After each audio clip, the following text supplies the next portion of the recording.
Sandra Gondou, qui fait partie de notre groupe Textualité, que j'ai plaisir à présenter, à écouter, et qui est donc maîtresse de conférences en littérature latino-américaine contemporaine à l'université de Rouen, qui a travaillé en particulier sur la poésie et sur Claribel Alegria, que j'aime beaucoup. Et donc, il continue son travail sur la littérature contemporaine d'Amérique centrale, mais qui aujourd'hui, justement, ne va pas nous en parler parce qu'elle va se consacrer à Andrés, Andrés Neumann, puisque sa communication a pour titre du dialogisme des monologues dans Hablar Solos d'Andrés Neumann. Et la question est fort intéressante et suggestive. Parle-t-on jamais seul? Voilà, nous Merci. t'écoutons. Oui, merci beaucoup Clémentine. Voilà, je voudrais déjà dire à quel point je suis ravie d'être ici, d'être parmi ce collectif Textualité. Est-ce que vous m'entendez bien? Le son est assez fort, d'accord. Voilà, donc collectif dont j'ai pu mesurer l'efficacité, le professionnalisme. C'est vraiment voilà, un grand plaisir de travailler avec vous. Et je vais en effet parler d'Andrés Neumann. C'est un peu compliqué de parler Neumann quand il y a de grands argentinistes en face de moi alors que je ne le suis pas moi-même. Donc, vous me corrigerez si je me trompe, mais en tout cas, c'est un auteur que j'apprécie énormément et je vais vous parler en particulier d'Hablar Solos. Bon, vous l'aurez compris, hein, vous qui êtes plongé dans ces réflexions sur le dialogique et le dialogue en littérature, la question de méthode a beaucoup d'une question un peu rhétorique, hein, puisque on l'a dit, finalement, le monologue est toujours en rapport avec des énoncés antérieurs. Il est traversé par d'autres énoncés. Et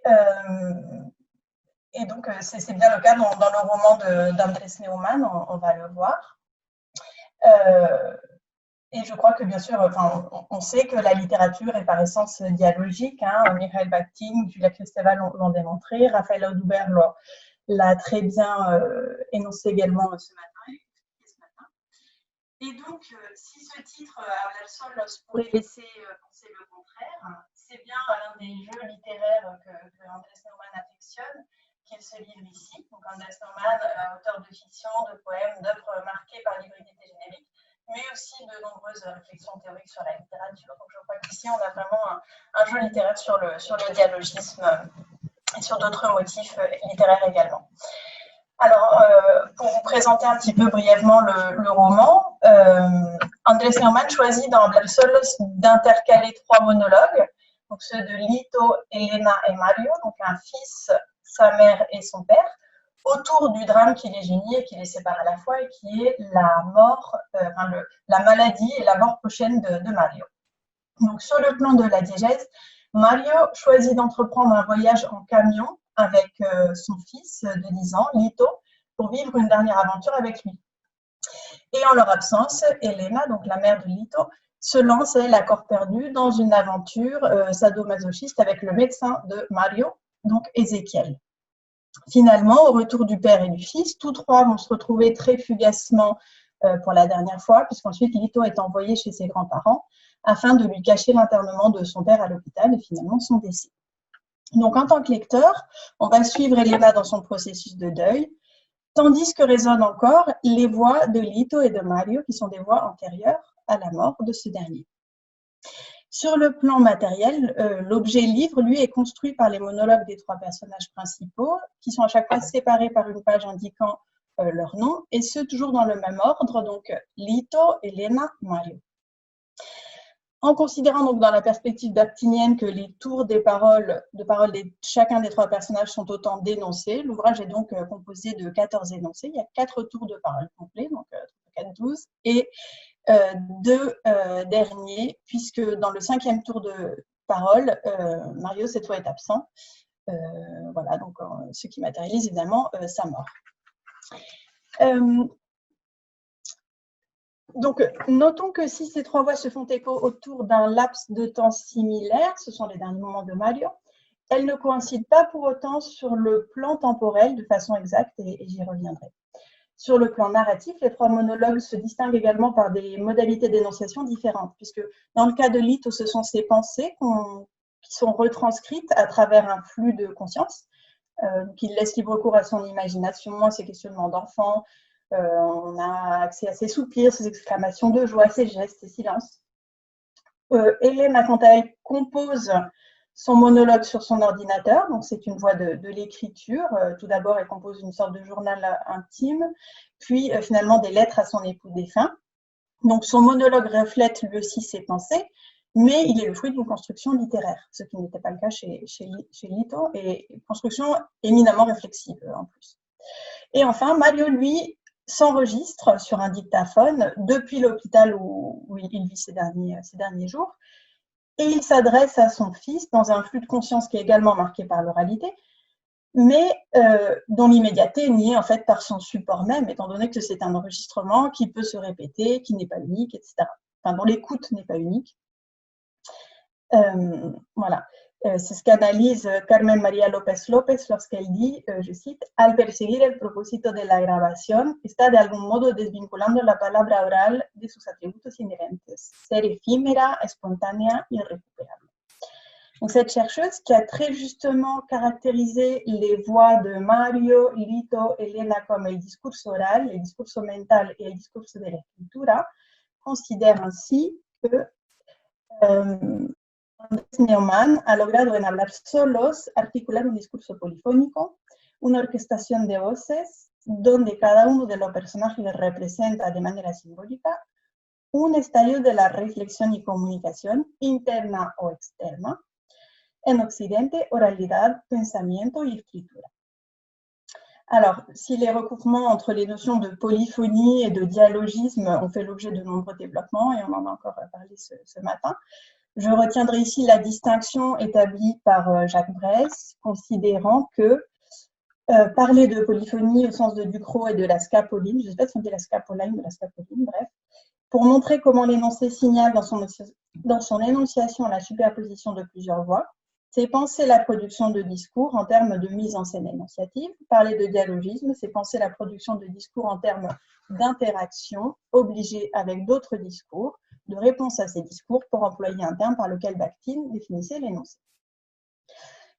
De ce fait, en choisissant les termes de discours polyphonique et d'orchestration des voix, Carmen María López López se réfère bien à la mise en scène énonciative du roman d'Andrés Neumann, à la façon dont les trois voix s'articulent, se répondent sur le plan narratif, et pour ma part, sans oublier cet aspect fondamental, qui s'articule d'ailleurs avec le caractère dialogique du roman, je souhaite analyser les interactions entre les discours des différents personnages et montrer à quel point leurs monologues se construisent de façon dialogique. Comment, en fait, il se construit de façon dialogique, comme des dialogues en absence, des échanges intérieurs permettant de rendre l'autre présent en son absence, de recréer en son fort antérieur un lien communicationnel qui, en fait, ne se concrétise pas par la parole dans le vécu des personnages. Je partage donc ici le constat de Jacques Bress lorsqu'il observe, je cite, « Il me semble que le monologique tend à être une catégorie vide ». Et lorsqu'il se demande, je cite toujours, que serait un énoncé qui ne serait pas d'une certaine façon une réponse. Donc même en leur absence physique ou d'attention, dans leur silence, leur non-dit, les mensonges avérés ou par omission, les personnages d'Hablar Solos ne cessent de se parler, même dans leurs monologues. Donc ils s'interrogent, ils portent en eux et dans ces monologues la présence des autres et les traces de leur voix. Je m'attacherai donc à montrer comment Andrés Neumann semble avoir choisi d'explorer un peu toutes les possibilités du dialogisme au sein de ce roman, comme pour montrer que l'on ne parle jamais seul et à quel point nous sommes traversés et construits par les voix des autres. Alors, je regarderai dans un... J'ai proposé ce titre, Dialogisme spatio-temporel. C'est une proposition. Au début, j'avais mis des voix en écho à travers l'espace et le temps. Je ne sais pas si on peut parler de dialogisme spatio-temporel, donc je vous pose la question un peu qui est spécialiste du terme. Mais en tout cas, j'ai l'impression que Neumann réfléchit à cette idée-là dans son roman. En tout cas, son roman me pousse à réfléchir à cette idée-là. Donc, si les récits des personnages d'Hablar Solo se situent tous autour d'un même temps fort, donc ces dernières semaines de vie de Mario, il existe néanmoins de nombreux décalages spatio-temporels entre leurs trois voies narratives. Ils relatent tous trois les quelques jours de voyage que Mario et Lito ont partagé donc à bord d'un camion et qui ont correspondu pour Elena avec le début de son aventure érotique avec le docteur Escalante. Cependant, tandis que la voix de Lito exprime ses pensées à l'instant même où il vit son aventure, donc son récit est simultané à son expérience, la voix d'Elena passe par la médiatisation de l'écriture, son récit est donc consécutif à l'expérience vécue, et il se compose dans un autre espace-temps, le jour même en général, mais pas toujours. Et quant au récit de Mario, il est encore plus éloigné du moment évoqué, puisqu'il enregistre a posteriori depuis sa chambre d'hôpital, en se remémorant son voyage, mais aussi des événements antérieurs, plus anciens, sa rencontre avec Elena, les premiers temps de leur relation, etc. Donc, tandis que la voix de Lito est dans l'immédiateté, celle d'Elena fait appel à une mémoire presque immédiate, et Mario, lui, plus lointaine. Leur recul vis-à-vis des événements n'étant pas le même, et la lecture suivie de leurs différents monologues nous fait traverser, en tant que lecteur, différentes temporalités d'énonciation, tout en revenant sur des événements concomitants de la diégèse. Sur le plan spatial, le roman s'inscrit dans une géographie qui va jouer la précision, c'est-à-dire que les différentes étapes du voyage sont nommées, les paysages sont très brièvement décrits, et à un moment, Mario sort même une carte pour étudier l'itinéraire du retour. Mais il s'agit en quelque sorte d'une double illusion référentielle, au sens où l'effet de réel est bien présent à travers les toponymes, etc., mais ceci pour dépeindre une géographie qui est en fait illusoire. Ainsi, Andrés Neumann cite les villes de Pampatoro, Marina del Campo, Veracruz de los Aros, Sierra Juárez, Región, Comala de la Vega, etc., qui sont autant de toponymes qui dessinent un itinéraire imaginaire, mais faisant écho à différentes réalités. Ces toponymes, en fait, donnent forme, il me semble, à un espace dialogique, puisqu'ils convoquent des images qui rentrent implicitement en dialogue avec le monde réel, à travers l'espace et le temps, pour composer une cartographie vivante, mouvante, façonnée à la fois par notre imaginaire individuel et collectif. Par exemple, bien qu'aucune ville réelle ne semble porter le nom de Pampatoro, ni en Argentine ni ailleurs, ce patronyme fait bien ressurgir les images de la Pampa et des toros, avec eux éventuellement les gauchos, l'imaginaire, la littérature, la tradition littéraire qui leur est consacrée, voire le souffle du Pampero, ce vent froid qui parcourt la Pampa, qui a même donné naissance à une marque de Rome assez populaire. Bref, c'est tout un imaginaire qui se crée autour de ce nom de ville. De même, si on les débarrasse de leurs extensions, Veracruz de los Aros ou Comala de la Vega nous emmènent au Mexique, Veracruz et Comala, tout comme Sierra Juárez, qui fait penser à Ciudad Juárez, tristement célèbre aujourd'hui pour ses féminicides, pour les migrations aussi, mais qui porte aussi le nom du héros républicain Benito Juárez. Donc, il y a vraiment et Veracruz peut faire penser à la conquête. Donc, il y a des strates en fait de sens qui se superposent sur ces toponymes. De même, je ne veux pas expliquer tous les toponymes, mais il y en a qui me semblent assez drôles. Par exemple, Tucumancha ou Valdemancha ne renvoie-t-il pas à, je cite, un lugar de la Mancha de cuyo nombre no me quiero acordar, et évidemment à Tucumán. Donc, ce sont là quelques pistes interprétatives pour souligner les réseaux de sens et les multiplicités d'images et de clichés que met en mouvement cette cartographie virtuelle. Cartographie d'ailleurs que Lito, ou paysage plutôt que Lito, compare dès le début du voyage à celui d'un jeu vidéo intitulé World Force Rally 3, ou World 13, moi je ne sais pas comment il le dit. Une autre façon de faire entrer en dialogue les mondes matériels, littéraires et virtuels. Le récit de Lito est celui qui permet le plus clairement de retracer l'itinéraire du voyage père-fils et sa temporalité.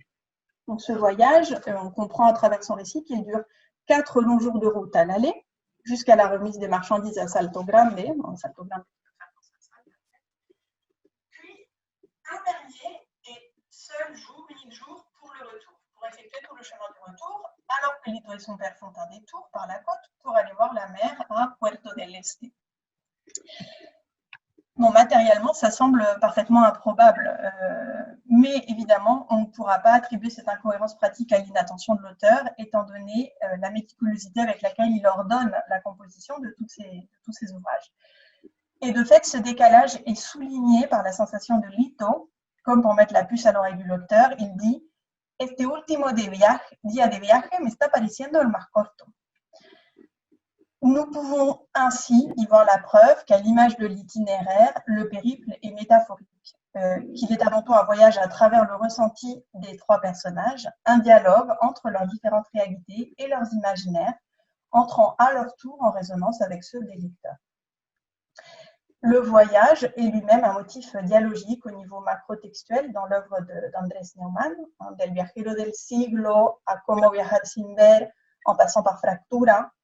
Le voyage chez Neumann est toujours plus qu'un voyage, et s'il n'est que transit, il est moins qu'un voyage, un simple déplacement où l'on ne comprend, au sens premier du terme, ni ce que l'on voit, ni les gens qu'on rencontre, ni soi-même. C'est bien ce qu'il explique dans Cómo viajar sin ver. Le voyage, donc le vrai, est toujours métaphorique et symbolique. Adélaïde de Châtelus l'a parfaitement démontré dans El viajero del siglo, et j'ai essayé de faire de même dans Fractura en étudiant le parallèle transtextuel et structurel entre le voyage del Señor Watanabe vers Fukushima et vers l'épicentre de sa mémoire, donc Hiroshima, et la descente aux enfers de Dante. Ici, comme dans Fractura, les voyages respectifs de Mario, Lito et Elena les emmènent vers la mort de Mario, dans une tentative de déplacement au cœur de leur conscience afin de tenter d'accepter l'inacceptable. Chez Lito, que ses parents tentent maladroitement et désespérément de protéger de l'inéluctable, de la violence de la vérité, ce cheminement va se faire à l'aveugle. Et c'est pour ça qu'il se cogne en fait contre les murs du mensonge, de la compréhension, étant donné qu'on lui cache la vérité. Et ce, au point de rester finalement sans voix narrative. Son dernier énoncé s'arrête sur les derniers instants du voyage dans le camion. Et sur le plan diégétique, on ne le retrouve plus ensuite qu'à travers les monologues d'Elena. Le lecteur n'accédera donc pas aux retrouvailles à travers le flux de ses pensées, ni à la mort de son père. Ainsi, tous les énoncés monologiques de Lito correspondent au temps du voyage. Ensuite, sa voix s'efface, finalement, parce que ses parents aussi l'envoient chez ses grands-parents maternels pour l'éloigner de la réalité, pour lui cacher la mort de son père dans un soi-disant accident de camion. Alors, en fait, il est mort de maladie. Le lecteur, donc, ne connaîtra ses réactions, ses mots, son mutisme qu'à travers les paroles d'Elena. Ici, par exemple, donc, c'est Elena qui écrit. Él me pregunta cómo un camión tan grande pudo haberse abollado. Yo le digo que a veces las cosas más grandes son las que más se rompen. Él me pregunta cómo Pedro está igualito que antes y Pedro se lo cambia. Si fue un accidente tan grave, yo le digo que su tío lo ha arreglado muy bien en el taller. Él me pregunta si va a poder viajar otra vez sin Pedro. Yo le digo que a lo mejor más adelante. Él me pregunta si puede irse con la pelota al parque. Yo le digo que vaya. Pero mi hijo no se mueve de la cocina, se queda ahí sentadito mirando. Alors, cet échange entre la mère et ça, il me semble un peu le souffle d'un poème en prose. Elena, et l'auteur bien sûr à travers elle, choisit de ne pas reproduire la forme du dialogue au style direct, qui aurait pourtant été la plus proche de l'expérience vécue.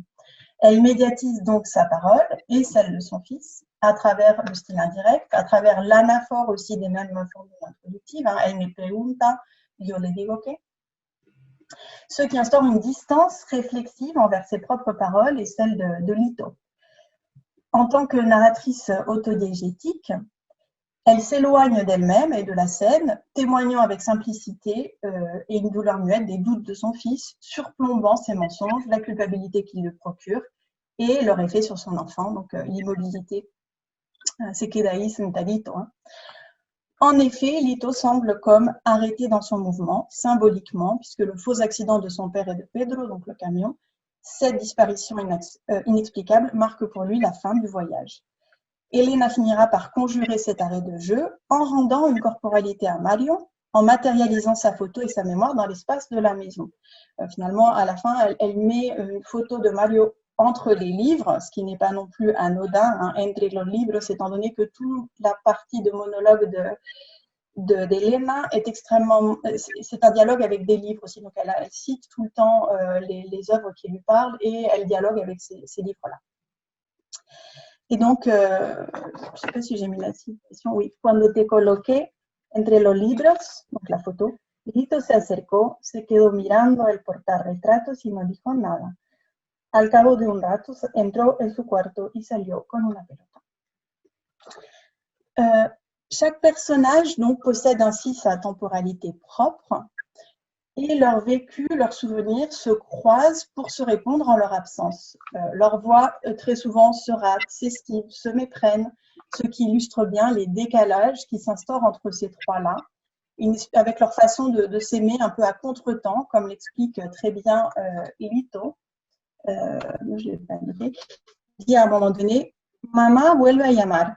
Y yo también le echo de menos, pero no cuando ella me pregunta. Es raro eso. Voilà, donc c'est souvent des personnages qui se ratent un petit peu. Et tout cela crée un kaléidoscope spatio-temporel dans lequel on observe ici des échos entre les espaces évoqués par chacun à différents moments et que chacun vit de façon différente, selon différentes perspectives, ce qui fait que leur représentation est entièrement distincte en fonction du regard que chacun pose sur cet espace et de son intériorité. Cela crée donc une sorte de dialogisme spatial, car ces points de vue se croisent à travers le regard du lecteur, qui compose à son tour sa propre vision de cet espace à partir de ces pièces de puzzle qui lui sont données. Et cette mosaïque d'espace et de temporalité distinctes montre que la voix des personnages ne parviennent pas vraiment à se rencontrer. Elena, de fait, n'a pas donné les enregistrements de Mario à Lito, ou en tout cas toujours pas à la fin du roman. On ne sait pas si elle le fera. Elle ne s'adresse directement et sincèrement à Mario qu'après sa mort, hein, à travers les lettres qu'elle lui envoie, mais avant ça, c'était plutôt des non-dits. Mario ne lui dit pas non plus ce qu'il pense, en tout cas pas directement, même si certains des passages de l'enregistrement adressés à Lito lui sont en fait indirectement dédiés. On a donc comme une sorte de balai entre les trois, tous trois dans sa distance musique.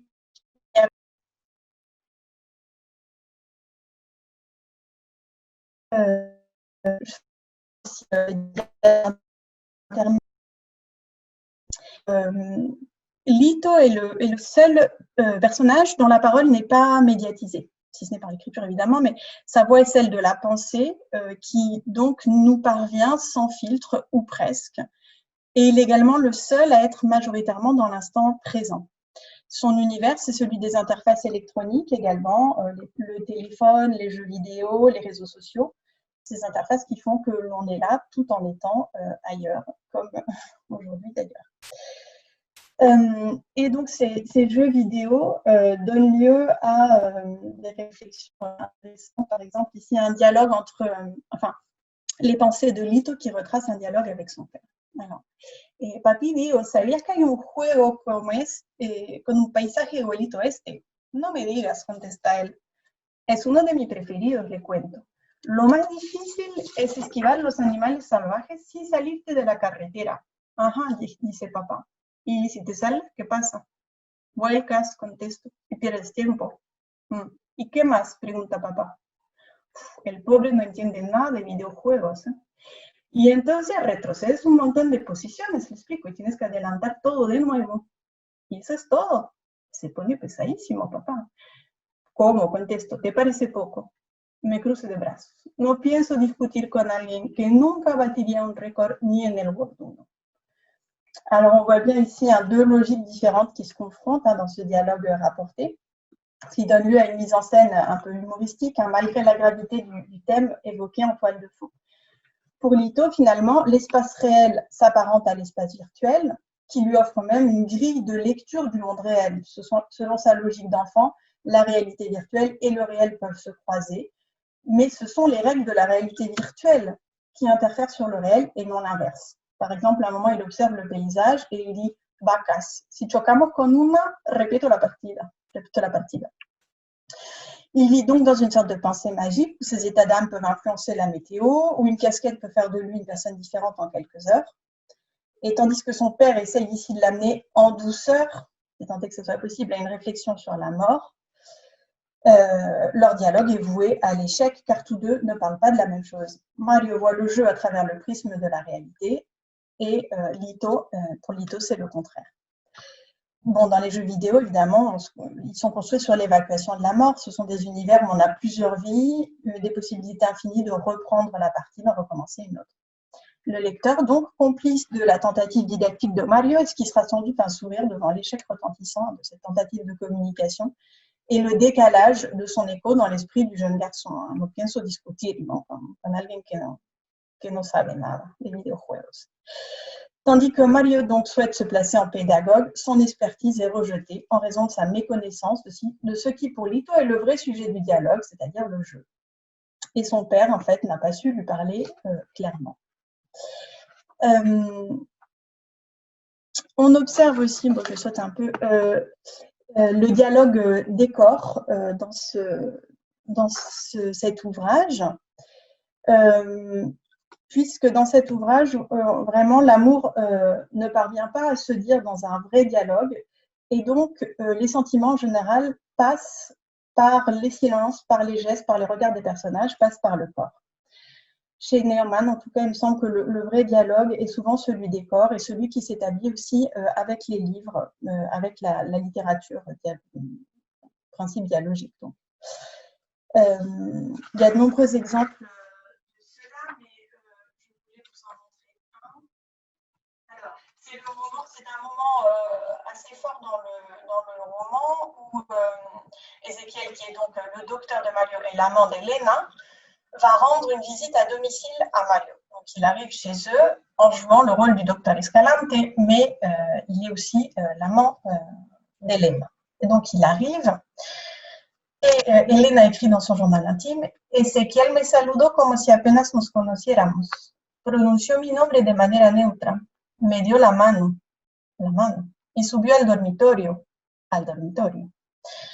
On voit bien ici le dialogisme intralocutif avec cette pensée réflexive où le même mot prend un tout autre sens par sa simple répétition. Donc évidemment, me dio la mano, simplement une simple poignée de main, et elle répète la mano qui veut dire pour elle tout autre chose. Et la même chose avec el dormitorio, évidemment. Où les mots donc ont un autre écho selon le contexte et selon ce à quoi on les relie finalement. Elena, donc, c'est le personnage principal finalement du roman. C'est celle dont le discours aussi est le plus réflexif, le plus littéraire.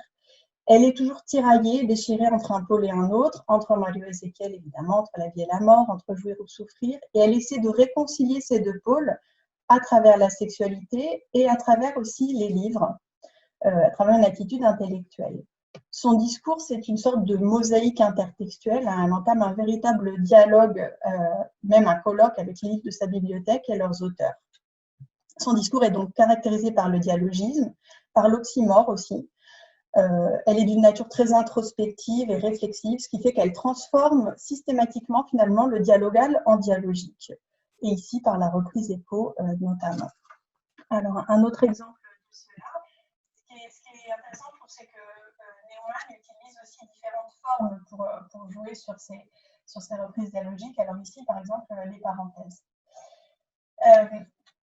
Ici, Elena parle d'une conversation téléphonique en fait avec Ezequiel et revient sur cette conversation en l'écrivant dans son journal.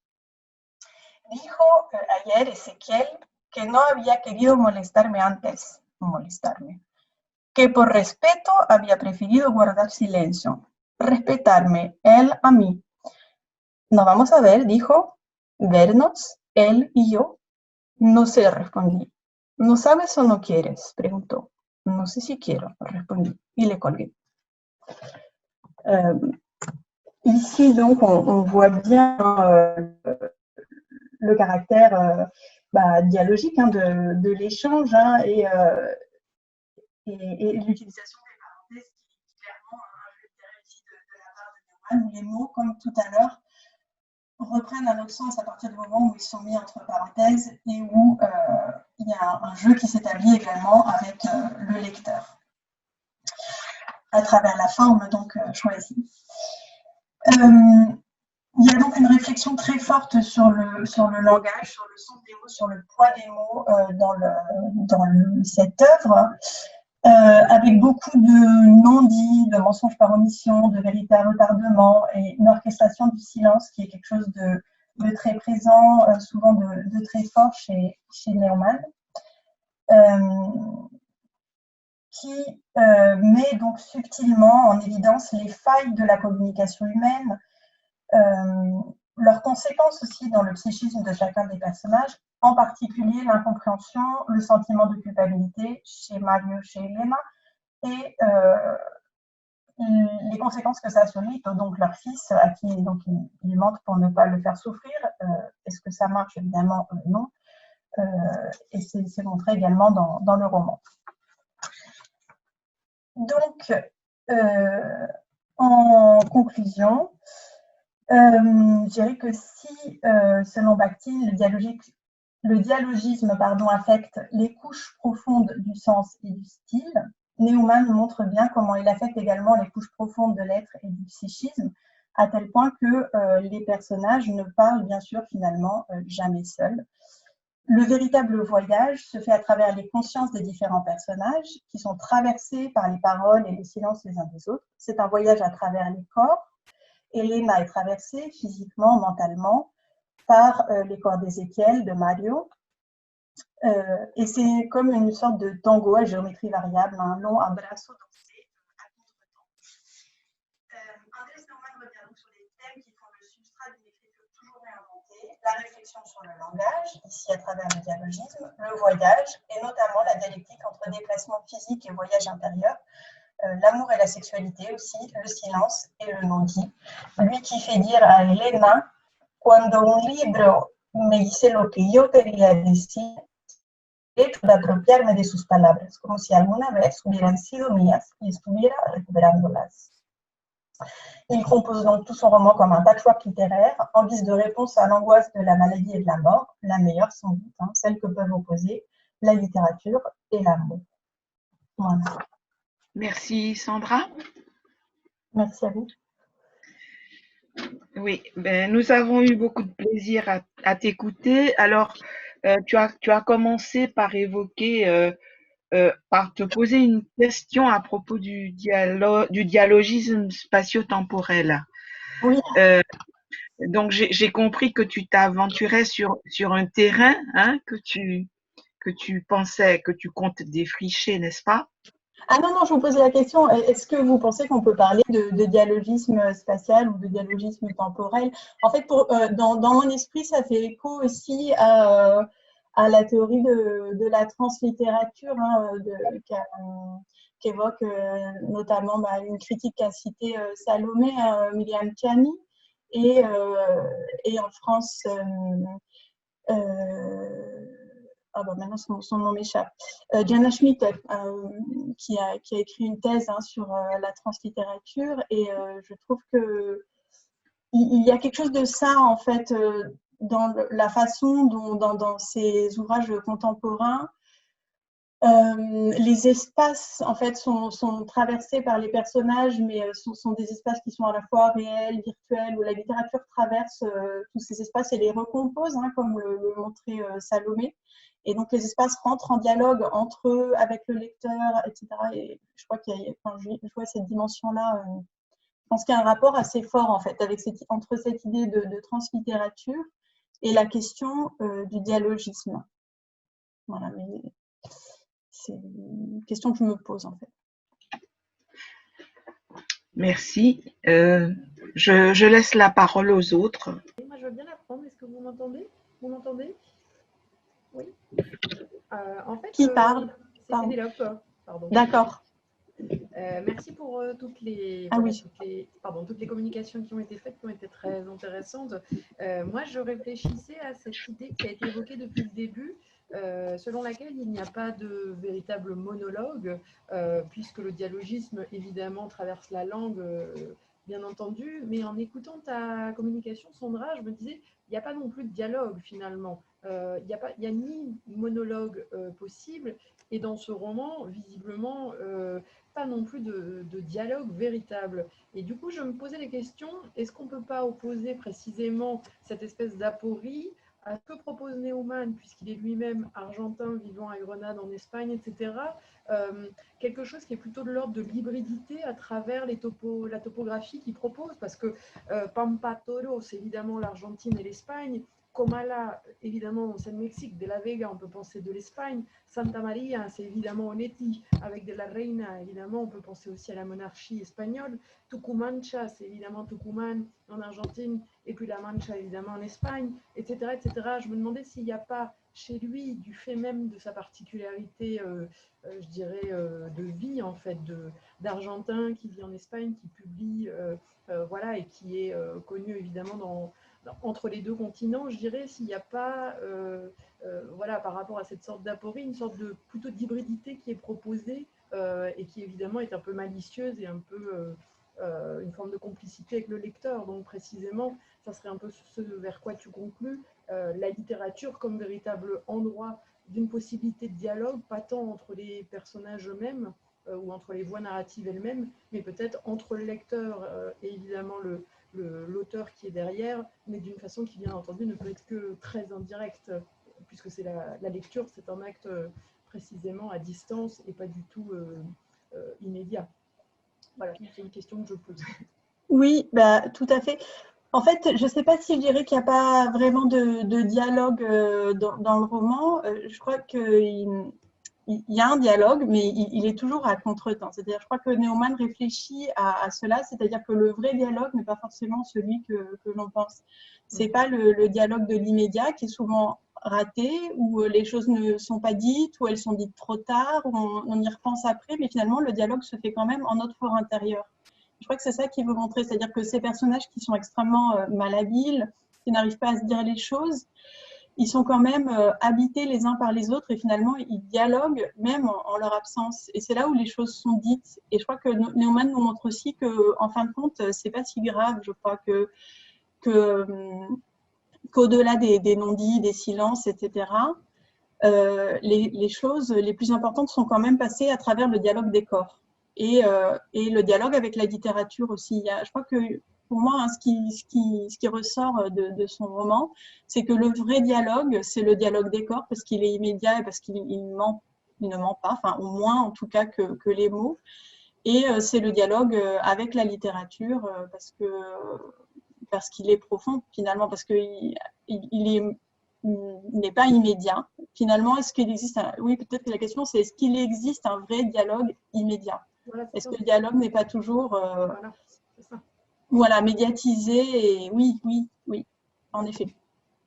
Et tout à fait d'accord avec ton interprétation sur l'hybridité et le fait d'être à la fois hispano-américain et se sentir, lui, il dit qu'il se sent à la fois donc espagnol et hispano-américain, et il y a cette double dimension qui est très trans aussi, hein, d'ailleurs, dans son œuvre. Tout à fait d'accord. Sandra, ce qui me semble intéressant, c'est que dans les mots, dans les toponymes qu'il travaille, ce n'est pas, d'abord, ce sont des toponymes souvent littéraires, ou en fait reprises par la littérature, parce que Mancha, je ne sais pas comment est la Mancha, je sais que la Mancha, c'est l'endroit du Quichotte, on connaît les choses. Donc, bon, Comala, bien évidemment, Santa Maria, et même bon, la Pampa aussi, ce sont des endroits très, très cherchés, c'est-à-dire qu'il Oui. y a toujours ce poids et le taureau aussi, c'est pas le taureau. Oui. Le taureau, on pourrait dire, oui, le taureau, la vaca et l'Argentine, c'est pas le taureau, ça nous dit autre chose. Ce sont des signifiants très cherchés, et c'est ça qu'il joue, je crois. J'ai l'impression que le dialogue, même passe, même quand il n'y a pas même dans ces cas-là, il y a la littérature au milieu. Oui, c'est ça. Mais en fait, le voyage donc, que réalisent le père et le fils dans leur camion à travers ces toponymes-là, finalement, moi, je crois qu'il est en train de nous dire que c'est pas un vrai voyage, c'est un voyage aussi à travers la littérature.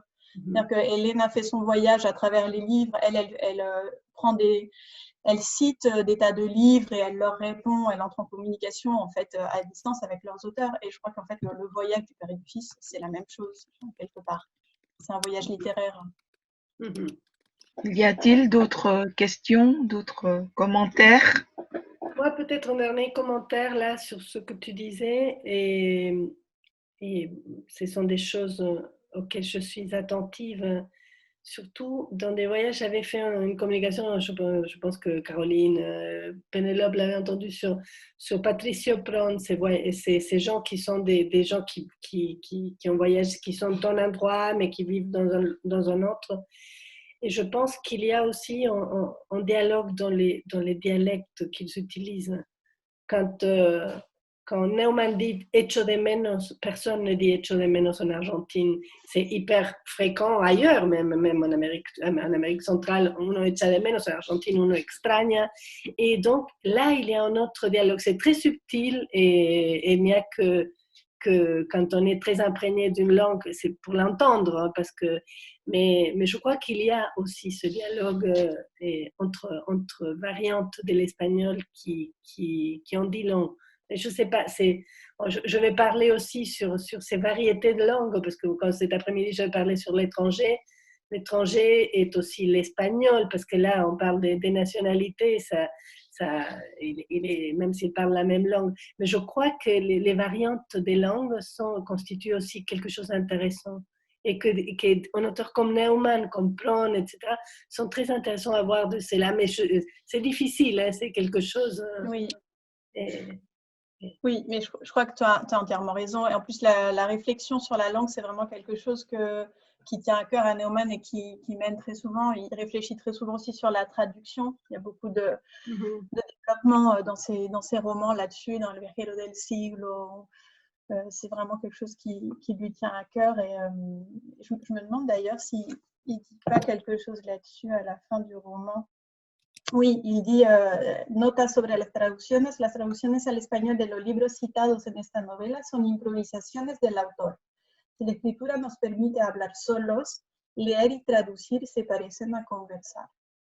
Donc, là encore, une note sur la traduction à la fin du roman. Oui, et aussi cette dernière mention, si la escritura nos permite hablar solos, l'escritura. Mais la littérature, je ne crois pas. Je crois qu'en littérature, en tout cas, on ne parle jamais seul. Et, ouais. Merci beaucoup. Merci à toi pour tes remarques très justes. Et à vous tous pour m'avoir écouté. Mais nous te remercions aussi.